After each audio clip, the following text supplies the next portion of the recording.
গুহাটা তোমরা দেখতে পাচ্ছ ভিডিওতে। এই গুহা দিয়ে ওই মন্দিরগুলোতে যাওয়ার রাস্তা, প্রত্যেকটা 12টা জ্যোতির্লিঙ্গ।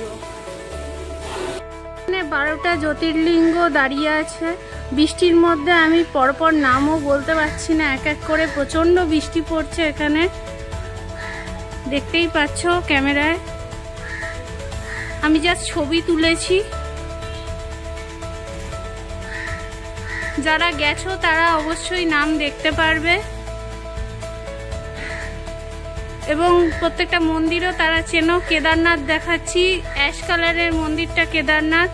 সবকটা মন্দির আমিও জানি না, আমি কোনো জায়গায় যাইনি, কোনো জ্যোতির্লিঙ্গতেই যাইনি।